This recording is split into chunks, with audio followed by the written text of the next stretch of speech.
niciodată. Verde împărat cu o mare armată, avea la picioare un întreg popor. Dar vai, din canci moșteritor.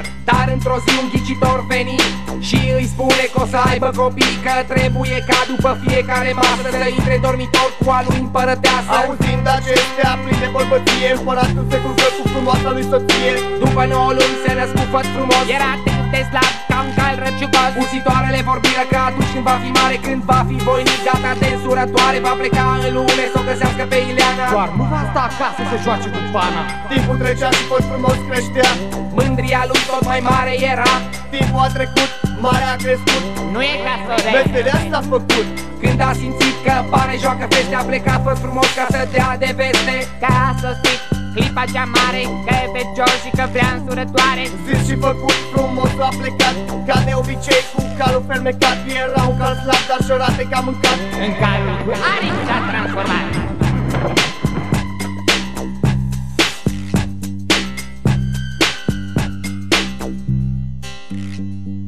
Sunt făt frumos, am paloșul gros, pe Ileana o caut pe un carăciugos. Sunt cel mai tare, am pieptul bengos. Băi, făt frumos, fii mai serios. Sunt făt frumos, am paloșul gros, pe Ileana o caut pe un carăciugos. Sunt cel mai tare, am pieptul bengos. Băi, făt frumos, ești cam păros. Mergea ce mergea și tot căuta. Era supărat, Pe Ileana n-o găsea. ajunse cu tam din pădurea de aramă. Acolo era zmeul în ghilot de damă. Sunt zmeul cel mic, cel mai pitic.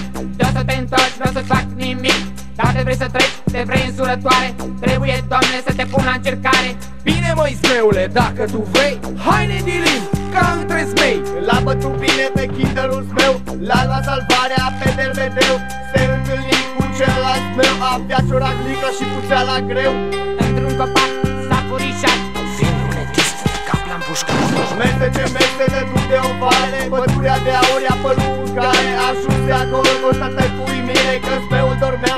Ce fericire! Dădea față în față chismeul cel mare, cel mai șmenat din întreaga parcare. Era după tufe, era constipat. Venind înspre prinț călcă în rahat.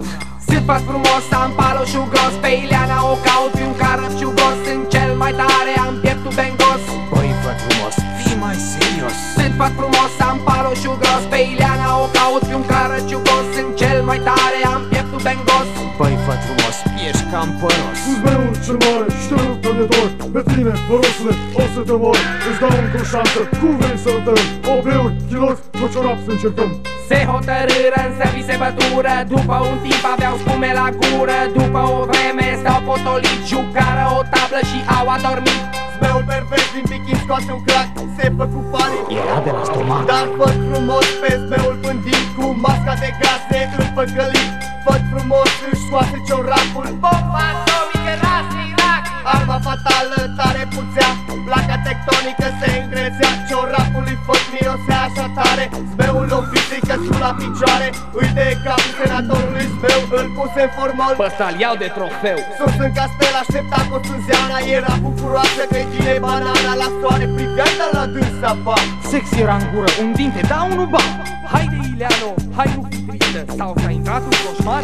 Batistă. Făt frumos o aștepta călare, racheta albă e în lansare. La palat au venit cu alai, făt frumos se gândea la Mălai. În timp au avut feți logofeți. Și-au trăit până la dânci bătrâneți. Era făt frumos cu paloșul gros, acum e bătrân și e puturos, cu pieptul lăsat de molieros.